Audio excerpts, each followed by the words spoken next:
Tonight. It is a line politicians have been using for about a decade now. We need to curb our dependence on foreign oil. That statement has made its way into several State of the Unions, uttered both by President George W. Bush and then earlier this week by President Barack Obama, who called for the country to produce 80% of our electricity from clean energy sources by 2035. But how tall of an order is that exactly, particularly here in New York? Well, my next guest is well acquainted with the state of New York's energy industry. Gavin Donohue is the president and CEO of the Independent Power Producers of New York.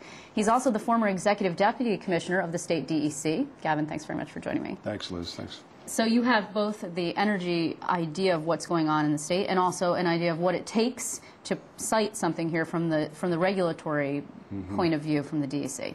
So exactly where are we in terms of renewable resources or clean energy in New York? Quite frankly, we're way ahead of the rest of the nation. In New York State, we have over 2,000 megawatts of demand response technology online. We have over 1,400 megawatts of wind and more in the queue. We have a significant amount of hydroelectricity. We have waste to energy where we burn garbage for electricity. So, quite frankly, compared to the rest of the country, New York is a leader and should be proud of its national leadership in this area. Just to clear this up for viewers, a megawatt of electricity powers how much? I mean, what are we talking about? About 1,000 homes. Okay. So it's a big number. It is a big number. And there have been, in this state, governors have also, I mean, Eliot Spitzer, I remember clearly, was pretty aggressive about trying to set these same standards that the president is trying to do now on a national level. We don't know what Andrew Cuomo is going to do. He hasn't actually rolled out a proposal yet, but probably there will at some point down the line be a proposal. New York has a pretty good mix of energy, it sounds like. But the problem here has always been transmission, hasn't it? Transmission is a real problem right now. The failure of government in New York State not to provide the regulatory framework to attract more infrastructure investment, whether it's generation or transmission, is a problem here in the state. And what we're looking for is building upon Governor Cuomo's message to attract jobs and infrastructure in New York. We represent the technological leaders to develop this alternative energy. We need to have the framework by government to make that happen. The problem with transmission has always been the bottleneck going into New York City. Correct. Is that right? So the problem also has been power lines. We had a massive power line that was defeated. I mean, it still hasn't been built here in New York. Nobody wants one in their backyard, just like nobody's really thrilled to have a power plant in their backyard. So how do you get around that whole issue? Well, you have to have some leadership. You have to show, for example, we have the New York Power Authority. They have right-of-ways, they have access, they have bonding authority. They can help assist a private company in doing that type of development. But the reality is NIMBYism is at an all-time high in this country, and it's high in New York. And quite frankly, these projects are very expensive, and they take for a long time to get done. So it takes real leadership. Not everybody's going to be happy, but the thing that folks need to understand is reliability needs in New York City are such that you can't just import it all into New York City.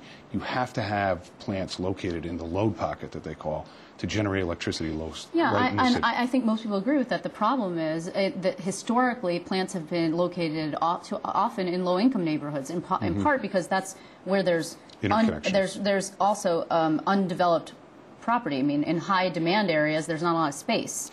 But you have an environmental justice situation, don't you? That's a legitimate issue, and significant issues have to be weighed when you cite a power plant or a transmission line. The reality is when you're dealing with a place like New York City, to hook into the system is very complicated. There's just not open areas and spaces that you can call greenfield and just hook in. It has to hook into what they call an interconnection area on the transmission line. So when you say, oh, let's just build a plant in New York City, it's not that simple. You have to find the infrastructure under the ground to be able to deliver that electricity to the system. Right. Where are we in terms of load and demand in New York? I mean, there was a lot of talk around the blackout, which is a couple of years ago now, and the ISO talks about what we have, the independent system operator, that talks about what's available in New York in terms of demand. And there are some days that they suggest, could everybody please turn your air conditioner down a few degrees, which corporate clients, big clients that use a lot of electricity are asked, could they please go offline and come back online? Where are we in terms of demand, and how many years is it before we get into a problem? Well, the latest reliability needs assessment from the ISO says that we don't need any new electricity with power plants until 2019. That number is subject to change. If the economy catches on very quickly, that number may change and may be less. But what you talked about are demand response programs. There's a lot of companies in this state that have demand response programs where they get paid an incentive to go offline when demand is high. Right. So we've done a lot of that, and quite frankly, New York is a leader in that area. So where we are as it relates to the needs for electricity is in the short term, we're okay. And upstate New York, quite frankly, has awash in electricity. Right, but they can't get it to New York City. I mean, I'm not sitting here and saying transmission is not the problem. Transmission is one of the many problems. This is a complex industry. You can't just build a power plant and expect to be able to deliver the electricity if you have nobody that'll buy it, or how are you going to send it?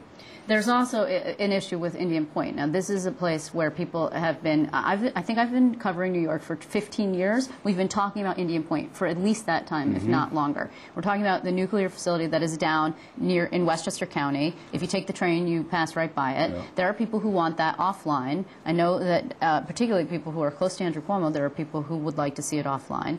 How many megawatts are we talking about? About 2,000. Okay. That's out of the system.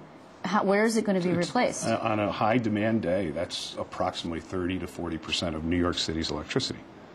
It is a problem. I mean, it is not, to close Indian Point, in my judgment, is not the responsible thing to do.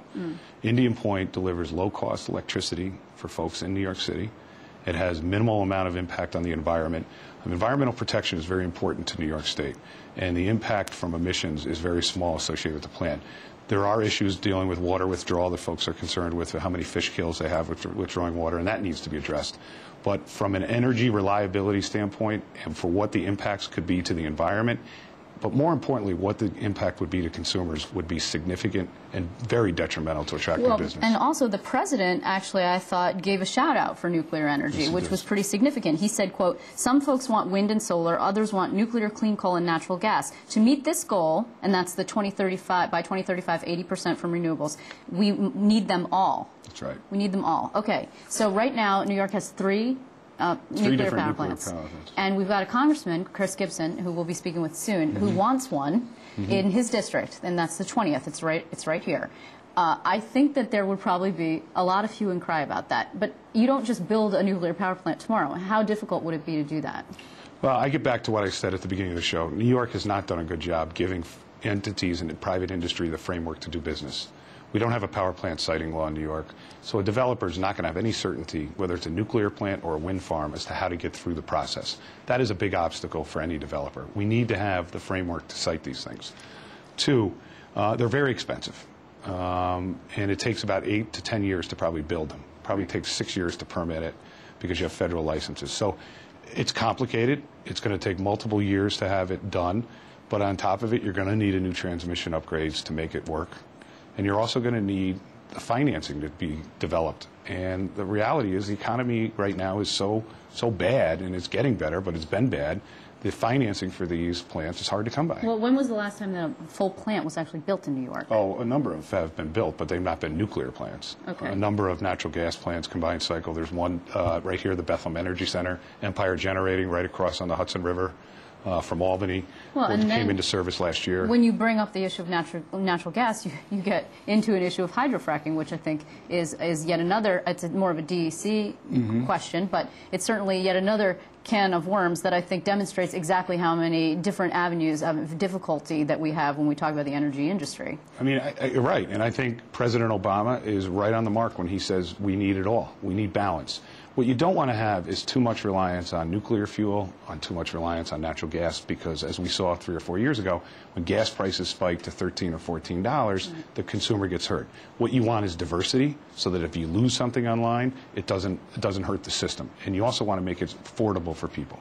So that's why New York is in a great place, because we are diverse. But we need more diversity, and we need it all. Everything you just listed there is the type of energy we should have in New York. So is this a realistic goal, by 2035, 80% of America's electricity from renewables? I think it's ambitious. I do think it's ambitious. I think the electric car provision and requirement that the President talked about is ambitious. Right. A lot of things would have to fall into place to make that happen.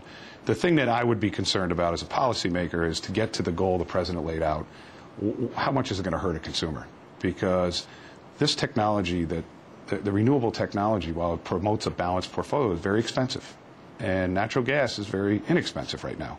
So do you overspend on promoting renewables at the expense of the infrastructure we have. I mean, and that's the economic question folks have to struggle with. Well, and particularly at a time when you're looking at a budget deficit of $10 billion, it casts a whole new light onto the whole situation. No, but what I think is right, and this is why this conversation is timely, is Governor Cuomo has talked about private investment, jobs, and infrastructure.